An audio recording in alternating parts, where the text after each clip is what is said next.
Okay, so this is a breakdown of my YouTube clone website, and yeah, so I'm going to start with the most difficult things for me. I think that hover button that moves these tabs to the left, that took a while to make. It looks really simple, but that wasted a lot of time actually.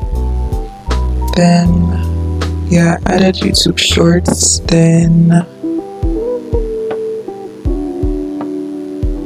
I added a sidebar, and this sidebar has two logos and two menus that are exactly like stationed in front of each other, so it looks seamless. Then the sidebar is scrollable, and yeah, the margin shifts on, like when the sidebar is clicked, the margin shifts so it looks responsive. Yeah, so I use JavaScript to do that. And what am I doing here? Yeah, so when you hover on the dashboard, the scroll bar appears. When you leave the dashboard, the scroll bar disappears. That was what that JavaScript was about. When you hover, the scroll bar appears. When you leave, the scroll bar disappears. Then this second event listener is to hide the dashboard on smaller screens and like remove the margin I added before, like I said. Yeah, this is all that's in the dashboard.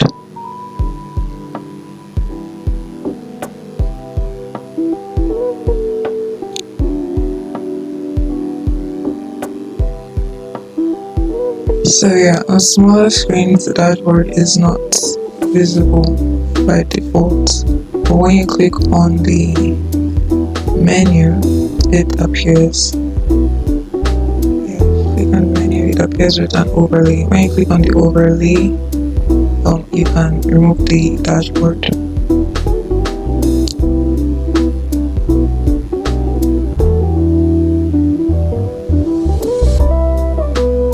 That's what the JavaScript part is about. When you click on the overlay, the lower part is for the overlay. Then event listener for click. I don't know why I thought I could explain the whole of my CSS. That would be an hour-long video, 20 hours long video, am I saying? Then yeah, my HTML. I don't know why I was recording this.